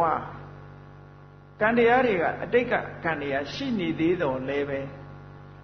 ဘဝတစ်ခုကိုတည်ဆောက်နိုင်တဲ့စွမ်းအားသူတို့မှာကုန်သွားပြီအရတ္တမဲ့ဘယ်ချိန်ကတည်းကကုန်သွားတာတော့ဆိုတဏှာနဲ့အဝိဇ္ဇာကုန်သွားကြတဲ့ကံတွေကအလုံးလုံးလို့မရတော့ဘူးအစုံလုံးကိုဒီခါတဲ့ခြေထောက်တွေချိုးထားလိုက်တယ်လို့ပဲအဝိဇ္ဇာနဲ့တဏှာကိုဖျက်ထားလိုက်ကြတဲ့ကဒီပစုံလုံးဟာနော်ခြေထောက်တွေချိုးထားလိုက်လို့ရှိရင်ပစုံလုံးကြီးသွားလို့ရသေးရဲ့လားမရတော့ဘူးလို့ပဲအဲ့ဒါလို့ရှိနေသေးတော့လည်းပဲအကျိုးပေးခွင့်မရဘူးဒါကြောင့်မို့လို့ရှိနေသေးတော့လည်းအကျိုးပေးခွင့်မရသည့်အတွက်ကြောင့်ကံကိုလည်းကုန်စေတယ်လို့ဒီလိုသုံးတာတကယ်ကတော့ကံကိုပယ်လို့မရဘူးပယ်တာကကိလေသာကိုပယ်တာတဲ့ကိလေသာဆိုတာအဝိဇ္ဇာနဲ့တဏှာပဲဒီနေရာအဲ့တော့အဝိဇ္ဇာနဲ့တဏှာဆိုတာကိုပယ်လိုက်တာနဲ့တပြိုင်နက်ကံတွေကအလုံးမလုံးနိုင်ဘူးအလုံးမလုံးနိုင်သည့်အတွက်ကြောင့်ကြည့်ဘဝသစ်တစ်ခုကိုနောက်ထပ်ဖော်ထုတ်နိုင်ခြင်းကမစွမ်းနိုင်တော့လို့ဘဝပြတ်သွားတယ် အဲ့ဒါကြောင့်မို့လို့မြတ်စွာဘုရားကဘုရားအလောင်းတော်လေးဖွားမြင်လာတဲ့အချိန်ကပဲခုနဘွားလှမ်းပြီးတော့သူ့ရဲ့ဘဝကိုကြွေးကြော်ခဲ့တာရှိတယ်လေအခောဟမတမိလောကတစစ်ထောဟမတမိလောကတတစ်ထောအဟမတမိလောကတလောကကြီးမှာငါဟာအကြီးဆုံးပဲအမြတ်ဆုံးပဲလို့ကြွေးကြော်ပြီးတော့ဘာတွေပြောတော့ဆိုအယမန္တိမာဇာတိဒီဘဝဟာနောက်ဆုံးဘဝပဲလို့နတ္ထိဌာနိပုဏ္ဏဘောနောက်ထပ်ဘဝငါမှမရှိတော့ဘူးဒါနောက်ဆုံးဘဝလို့ဆိုတာကိုအလောင်းတော်လေးဘဝကလေးကကြွေးကြော်ပြောဆိုခဲ့တယ်ဘုရားဖြစ်တော်မူတဲ့အခါကျလဲနော်တပည့်ဆက်ကြဟောတဲ့အခါမှာလည်းရှိတယ်မဟုတ်လားနတ္ထိဌာနိအယမန္တိမာဇာတိနတ္ထိဌာနိပုဏ္ဏဘောဆိုတာကြည့်ဒီဘဝဟာနောက်ဆုံးမိတ်ဘဝပဲနောက်ထပ်ဘဝသေးဆိုတာမရှိဘူးဘာဖြစ်လို့မရှိဘူးလို့ပြောနိုင်တာတော့ခုနကအဝိဇ္ဇာဆိုတာလည်းမရှိတော့ဘူးတဏှာဆိုတာလည်းဖယ်ရှားပြစ်လိုက်တဲ့အတွက်ကြောင့်မရှိတော့ဘူးဘဝကိုထုတ်လုပ်မဲ့အကြောင်းတရားတွေမရှိတော့တဲ့အတွက်ကြောင့်ဘဝဆိုတာပြတ်ငြိမ်းသွားပြီဒါကြောင့်မို့ခိနာဇာတိပရိသန္တိနေခြင်းဒီကုံသွားပြီကတံကရဏီယနာပရံအိဋ္ဌထံလှုပ်ရှားပြီးအလုံးလှုပ်ပြီးသွားပြီလို့ဒီလိုပြောတာနော်ဒါကြောင့်မို့လို့ဘဝတစ်ခုကိုဖန်တီးနေတဲ့အရာဒီအဝိဇ္ဇာနဲ့တဏှာကံဒီသုံးခုဖြစ်ပါတယ်အဲ့ဒီသုံးခုတွေကနေပြီးတော့ဖယ်ရှားပြရမှာကတဏှာနဲ့အဝိဇ္ဇာကိလေသာကိုဖယ်ရှားပြရမယ်ဘုသုံးပါးထဲမှာပြောမယ်ဆိုလို့ရှိရင်စက်ဝိုင်းလေးတစ်ခုရေးချလိုက်ပြီးတော့ထိုးစက်ဝိုင်းလေးကိုအကန့်ကလေးသုံးကလှုပ်ကြည့်လိုက်တစ်ခုကကိလေသာဝတ်တစ်ခုကကမ္မဝတ်တစ်ခုကဝိပါကဝတ်လို့အဲ့ဒီစက်ဝိုင်းလေးကိုလှည့်ကြည့်လိုက်မယ်ဆိုလို့ရှိရင်ကိလေသာဝတ်ဆိုတာလိုချင်တယ်လိုချင်လို့ကမ္မဝတ်ဆိုတာလှုပ်တယ်လှုပ်လို့ဝိပါကဝတ်ဆိုတာရလာတယ်လိုချင်တယ်လှုပ်တယ်ရတယ်ရတော့လိုချင်ပြန်တယ်လှုပ်ပြန်တယ်ရပြန်တယ်ဟောဒီလိုနဲ့တန်တရားလဲနေတာအဲ့ဒီစက်ဝိုင်းထဲမှာအဲ့ဒီမှာပထမဆုံးပယ်ဖြဲရမှာကရတာကိုပယ်ဖြဲဖို့မလိုဘူးလိုချင်တာကိုပယ်ဖြဲရလိုချင်တယ်ဆိုတာမရှိတော့ဘူးဆိုလို့ရှိရင်အဲ့ဒီတကန့်ပြတ်သွားတာနဲ့တကြိုင်နဲ့နောက်ကလှုပ်တယ်ဆိုတဲ့အကန့်လည်းပြတ်သွားပြီအဲ့ဒီရှေ့ကနှစ်ကန့်ပြတ်သွားတာကိုပဲကိလေသာငြိမ်းသွားတယ်လို့ပြောတာနော်ရှေ့နှစ်ကန့်ပြတ်သွားတော့ဝိပါကဆိုတာကြီးကျမ်းနေသေးတယ်အဲ့ဒီကျမ်းနေတဲ့ဟာကဒါကနောက်ဆုံးအနေနဲ့သူ့ရဲ့တက်တန်းကုန်သွားလို့သုတိစိတ်ကလေးကျသွားလို့ရှိရင်သူ့ရှေ့ပိုင်းကကာမဝတ်ဆိုတာလည်းမရှိတော့ဘူးကိလေသာဝတ်ဆိုတာလည်းမရှိတော့တဲ့အတွက်ကြောင့်နောက်ထပ်ဝိပါကဝတ်ဆိုတာထပ်ထုတ်လုပ်နိုင်စွာမရှိလို့သုတိစိတ်ပြီးတဲ့နောက်မှာဘာမှမရှိတော့ဘူးချုပ်ငြိမ်းသွားတယ်လို့ဒီလိုပြောတာနော်အဲ့ဒါဟာဒါဘဝသစ်ဖြစ်ပုံနဲ့ဘဝဆိုတာနောက်ထပ်ကုံဆုံးသွားပုံဆိုတာအမှန်တမ်းထင်ရှားတယ်သို့တော်လည်းခုနက reincarnation နဲ့ရောပြီးတော့လူရဲ့ခန္ဓာကိုယ်ထဲမှာရှိတဲ့အသက်လေးပြဝိညာဉ်ကောင်းတွေဟာတဘွားကနေတဘွားကူးပြောင်းတယ်လို့ဒီလိုပြောတဲ့အခါကျတော့ရောထွေးပြီးတော့ဟုတ်လားဒီဘွားကုသိုလ်ကောင်းမှုလုပ်ရင်နောက်ဘွားခံစားရတယ်ဆိုတာတွေနဲ့ရောထွေးပြီးတော့ဘုရားဘာသာစစ်စစ်ကတတ္တရဒိဋ္ဌိအယူဝါဒရှိတဲ့ပုဂ္ဂိုလ်တွေဖြစ်ဖို့ကတော်တော်လေးများနေမစင်စားတတ်လို့ရှိရင်နော်ဝိပဿနာဉာဏ်အမြင်နဲ့မကြည့်ဘူးဆိုရင်တတ္တရဝါဒီဖြစ်သွားမှာပဲသိချတယ်ဒါကြောင့်မို့လို့တတ္တရဝါဒီဆိုလို့ရှိရင်ခုနကတာတိယဟန်လိုပဲဒီဝိညာဉ်စိတ်လေးပဲလှဲ့နေတယ်လို့ဒီလိုထင်သွားတတ်တယ်နော်ဒါကြောင့်မို့လို့ဘုရားမြတ်စွာရဲ့တရားစစ်စစ်အတိုင်းကြည့်ရင်ဘုရားရဲ့တရားတော်မှာ reincarnation ဆိုတာမရှိဘူးအဝိဇ္ဇာတဏှာကံမကင်းသေးလို့ရှိရင်တော့အဝိဇ္ဇာတဏှာကံတွေကနေပြီးထုတ်လုပ်တဲ့ဘဝဆိုတာရှိနေအောင်ပါပဲလို့ဒီလိုသဘောပေါက်ပြီး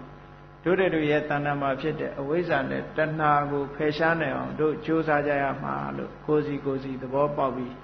အဝိဇ္ဇာတဏှာကင်းရကင်းကြောင်းကုသိုလ်တရားကိုချင်းတရားများကိုကြိုးစားအားထုတ်ပွားများနိုင်ကြပါစေကုန်သတည်း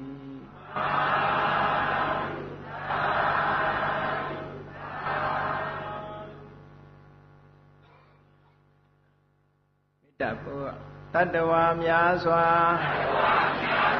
ခေယံကွာချမ်းသာကြပါစေတတ္တဝါများစွာ ဘေးရန်ကွာချမ်းသာကြပါစေမေတ္တာရေချမ်းသွန်ကားဖြံငြိမ်းချမ်းကြပါစေမေတ္တာရေချမ်းသွန်ကားဖြံငြိမ်းချမ်းကြပါစေသက်ရှိချမ်းသာစိတ်ချမ်းသာတို့ရဆန္ဒပြည့်ပါစေသက်ရှိချမ်းသာစိတ်ချမ်းသာတို့ရဆန္ဒပြည့်ပါစေဖုံလန္တာဒုက္ခပင်ကစားမေတ္တာပုံနေတုသင်္ကမာမနောတရတိသဗ္ဗေတံဘဝယံတုဒုက္ခန္တကာမေတ္တာပုံနေတုသင်္ကမာစုပေါင်းပူအပ်မေတ္တာတဟုရောင်မြူပါဝင်းငွေလမင်းနှင့်ရောင်ခြင်းရှဲယုံပေါင်းဆိုရခြင်းကြောင့်သဗ္ဗေတံကျွမ်းမဲ့ဥဒ္ဒုံလုံးစုံများစွာတတ္တဝါတို့ဤမနောတရတိမြင်မြဖြူစင်အေးကြည်လင်းသည့်ရေစဉ်ပြီးတင်းစိတ်နှလုံးတည်းဟုသောရေအိုင်ကြီးအတွင်၌ဒုက္ခပင်ကစားစင်ထာဝရအေးမြကြည်သာတာယာပွင့်လန်းချမ်းသာဒုက္ခတည်းဟုသောကုမုဒ္ဒရာဇာဗန်တို့သည်ဖုံလန္တဝန္တာရှင်မြူဝမုံလူလျက်ကြည်နူးပွဲကြုံဖူးပွင့်ကြကုန်သည်ဖြစ်၍ဒုက္ခန္တကလေအောက်လေးတဲ့ရောရှက်သင်ပြပိတိတိဟုသောယနံတို့သည်ဘဝယံတုကောင်းစွာမဲ့သွေကြိုင်လိုက်၍နေကြပါစေကုန်တည်း